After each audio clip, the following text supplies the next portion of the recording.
Good evening. Welcome to Front Page Close-Up. Our guest this evening is the critically acclaimed comedian and political commentator, Evan Sayet. He's with us this evening to entertain us a little bit, to give us his angle on the world situation today, and also to share his personal and very profound personal intellectual journey.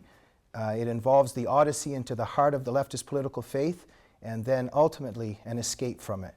What an honor and privilege it is to be with a very sophisticated but also very funny man, Evan Sayet. Welcome to the program. Thanks, Jimmy. That's a great introduction. I mean, critically acclaimed, sophisticated, profound. Where do we go from here? I think the best place to start, Evan, because I really wanted to start with a personal background, which we will do. But Obama gave a speech on Libya very recently, trying to describe what I think is his quote-unquote foreign policy. But I don't think it's the Obama doctrine. What did you think of it? I think he's a genius. I think he's absolutely. Here is his argument in a nutshell. He said he led by not leading, and by not leading, that he led. Because had he led, it would look like he was leading, and he didn't want to look like he was leading because then the Muslims would be angry at us for leading, so he didn't lead, and that makes him a leader. But now that he led by not leading, he's going to turn it over to NATO, which, by the way, we lead. Why do you, now just a second. Did you? Isn't that genius? I think that's good. That's good. I don't mean me. I mean him. I really think he came to a moment, and I think it was the Jeremiah Wright moment, where he made that speech that said, "I didn't hear a word he said. 20 years I sat there and I didn't hear a word he said." And he said, "Oh my gosh, the people believed me. I can say anything." Now, are you a religious man? What institution? I mean, if you sit in a church or a synagogue or a mosque, how for 20 years do you sit somewhere and you don't know what the person that's sermoning is saying? Well, in fairness, I was married, so it can happen. You can spend 20 years and not hear a word the other person says.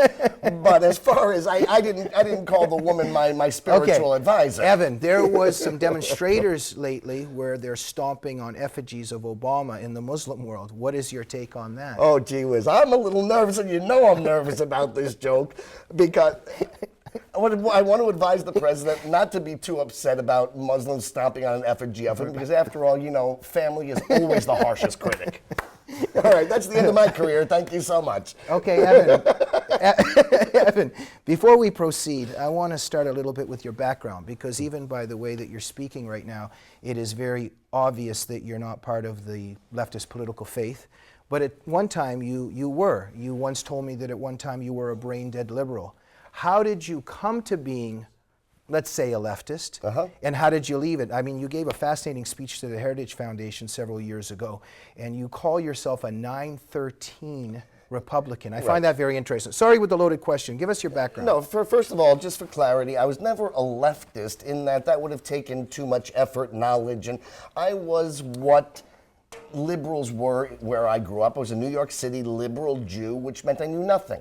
I knew basically what liberals know, which is Democrats are good and Republicans are evil. Democrats like peace, Republicans like war. Democrats like air, Republicans don't breathe the air. I don't know what you didn't think. There was no thinking involved in it. It was just simply, there was no difference in life between what happened and didn't happen because you went out and played basketball. Life in America from the day I was born was the easiest life in the history of the world. Now, just a second. Now, you were with, very briefly now, you were with the Arsenio Show. You were also with, I was the voice of Black America for 2 years. Wow, and you were also with the Bill Maher Show. Politically Incorrect with Bill Maher. Now, what happened there? I mean, working with Bill Maher, tell us a little bit about it. And you, at that time, you were a member of the liberal faith, right? I don't know exactly how to answer this question because, yes, I supported the left. I knew that Bill Clinton was good and George Bush was bad, but there was no depth, there was no intellect. You see, now I'm a fervent supporter of the right because I spend my time understanding what the issues are. Back then, I spent no time understanding. There was just a basic given that you knew growing up a New York City liberal Jew that Democrats are good and Republicans are evil. Now let's play basketball. Now, just a second. Now, but Bill, and you knew him or know him, he was quite, he was a libertarian. He seemed to have a kind of a knowledge of the world situation. What's happened to him in the last years? Nothing happened to him. What changed was the show moved from New York to Los Angeles. All right? Bill has always been a desperately, it's sad, He's been a narcissist. He desperately needs strangers to tell him how great he is. Now, if you do the show in New York City, you leave the studio and you start walking down the street, and there are cab drivers there. So the cab driver rolls down his window and yells, "Bill, you're great." And then you walk a little further and there are doormen, and they yell, "Bill, you're great." And you walk past construction workers and they yell, "Bill, you're great." And then the show came to Hollywood, and you leave the gated studio. There are no doormen, there are no taxis. You drive up into your gated community. Who's going to yell, "Bill, you're great" in Hollywood? It's going to be his next door neighbor, Susan Sarandon. It's going to be his next door neighbor, Sean Penn. So now he needs to go radical left just to get them to tell him how wonderful he is. Did you like Bill Maher? What do you think? The reality is there's nobody in the history of the world who liked Bill Maher, including Bill Maher. He's not a nice man. He admits it. He knows it. He's not. He is. If Larry David was really just a bad man. Right? Larry David's a miserable man. He's an unhappy man. And it shows on his television show. It's like Curb Your Enthusiasm. I'm not telling him anything he doesn't know. It's the tradition of the liberal left, Woody Allen, angst-filled. But he's not just angst-filled. He's bitter. He's angry. Now, Evan, is that not doesn't it make sense that they're also left-wing? Of course. Unhappy, angry, left-wing. Yeah, they absolutely go together. It's impossible. Look, if you know what brings happiness, it's the transcendent. All right. Other things might bring pleasure. You know, having sex with a stranger might bring momentary pleasure, but being married to a woman for 40 years brings happiness. Right. All right. And the liberal cannot live in a transcendent world. Look at what John Lennon promised utopia was. Utopia was going to be all the people living for it today. Evan, before we leave this, because I was always followed Bill Maher, he seems to still kind of be telling the truth about Islam, at least. I'll give him that. He tells the truth about Islam. He had that moment where he spoke If the he truth. broke down and realized the error of his ways and came to you and said, "Evan, give me some advice about how I should live and how I should pursue my next show," what would you say? I would just say you have to eliminate the infantile belief that we're good. You think he's infantile? I believe the entire mentality of the left is infantile. And by the way, they think so too, which is why one of their favorite books is All I Ever Really Need to Know I Learned in Kindergarten. I'm absolutely serious about this. They believe, like Rousseau said, that the human being is born morally perfect. Right. And they've learned everything they ever need to know by the time they're in kindergarten. Okay. So really, what do they do with the rest of their lives? They're bored. Okay, now, Evan, speaking of books, I have a feeling that the left and leftists in general don't like the Bible. They're not big fans of the Bible. Do you have your own unique perspective on why especially they might not like a certain book in the Old Testament? Well, I think, first of all, they don't like the Ten Commandments, to start with that. Right. Because they look at the Ten Commandments and they go, my God, if I can't lie, if I can't cheat, if I can't steal, what am I going to do with all that free time? They can work. Well, they can work, which is why they hate the Bible, because there's an entire book in the Bible spelled J-O-B. And you don't think they like to work? Oh, they are literally, if you want to understand the modern liberal, they are literally 5-year-old children. All right? This is the Peter Pan syndrome has said this. There's been The Death of the Grown-Up by Diane West. There's all they are literally morally and intellectually 5-year-old children with a larger vocabulary. Okay, wait a minute. I want want to put you on the spot. Yes. Don't you personally also break one of the Ten Commandments or several of them?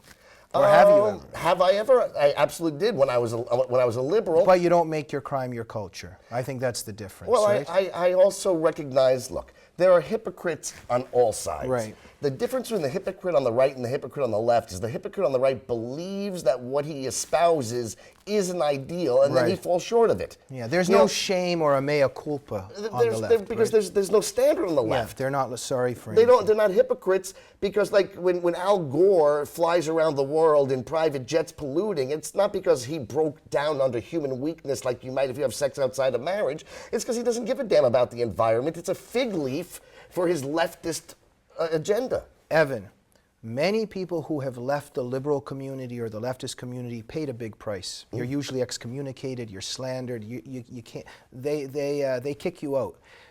When you, and I know maybe you said you were never like quote unquote a leftist, but when you prominently, very evidently became a conservative, did you suffer some abandonment? Did you suffer some excommunication? Two answers to this: one professional, one personal. On a personal level, I didn't lose friends. I didn't lose relatives. What I lost was the ability to have any kind of meaningful conversation with the left. You can't talk anything deeper than goo goo and gaga with these people. You can't talk politics, because the entire politics from the left is I'm right because I'm morally superior, and if you disagree, you're Hitler. Try this, Jamie. Try to name one issue. And I'm going to ask the people at home, if I may break the fourth wall, and if there are any liberals watching this, try this. Name one major issue over the last 60 years. It's the whole of the modern liberal era. Okay, post-World War II till today is what I call the modern liberal era. One single issue where the thrust of the Democrats' argument was anything other than I'm right because I'm morally superior, and if you disagree, you're not just wrong, you're evil. Name one. If you disagree with Obama's health care plan, you're an evil doctor who chops off children's feet. If you disagree with the left about the Arizona immigration bill, you're an evil racist. If you disagree with a tower being built to overlook the remains at 9/11 that's going to be a mosque, well, you're an Islamophobe. The Vietnam War we entered because we wanted to steal their oil, even though they don't have oil. The Iraq War where Bush is Hitler. Name a single issue from the left where the argument from the left is a positive affirmation of why their policy is right. It never is. It's I'm right because I'm better than you, and if you disagree, you're evil. It's true, they do demonize their opponents, and in a lot of ways, what I've learned from the left is they're self-appointed social redeemers. They get to decide who's the damned and who's the anointed. Before we go for our break, because there's 3 segments of our interview today. Three segments? I only agreed to 2. Where's my agent? Why is it particularly Hollywood that's so overwhelmingly left? Well, I mean, you can go to a bar, you can go among workers, or, why is it the actors in Hollywood? What do you think infects this industry? Well, first of all, liberals are attracted in general to those industries where you don't ever do anything. Every industry that we associate with liberalism is all talk and no action, right? So they flock to journalism because the journalist doesn't do anything. The job of the journalist is to report to the people who do things the things that the other people who do things were doing while they were out doing things. They flock to academia because the academic just talks. He lectures to children. In fact, even the name of the profession, academia, doesn't do anything. As in it's all academic anyway. Let's go do something important. Let's go build a house. All right? And so they flock to showbiz because there's no profession that is more infantile and requires less knowledge than being in showbiz. You literally play for a living. Ask Bruce Springsteen. I love Bruce Springsteen. That's why I pick on him, because it's easy to pick on Maher. I don't like him. It's easy to pick on Rosie O'Donnell. I don't like her. But I like Bruce Springsteen. He's a good man. He's a talented man. He's a loving man. But when he sings a song about a guy with a job, he's not singing about a guy with a job. How would he know what that job is, what it entails, what it's about? He's singing about what he thinks it might feel like if he were ever to have to stop playing. Ask Bruce Springsteen what he does for a living. How did he make $100 million? He'll tell you. Playing the guitar. Right? Ask Susan Sarandon, how did you make $80 million? Playing a role. All right? When Alec Baldwin is in New York, what's he doing? He's in a playhouse. Evan, in the Obama administration, what are the percentage of the people around him that ever had a real job? All right. If there was a law that said in order to work in the White House, you had to have had a real job, something where you did something where at the end of the day there was something built or made or sold. If there was a law that said you had to have had a real job, Obama would have to fire 94% of his top advisors. That's a huge figure. Not only that, Obama would have to walk out the door, and not only that, there'd be a constitutional crisis because Biden couldn't be there. Evan, we're going to go to our first break. Thank you very much. We're going to be back for our second segment of our interview with Evan Sayet tomorrow evening. Join us then.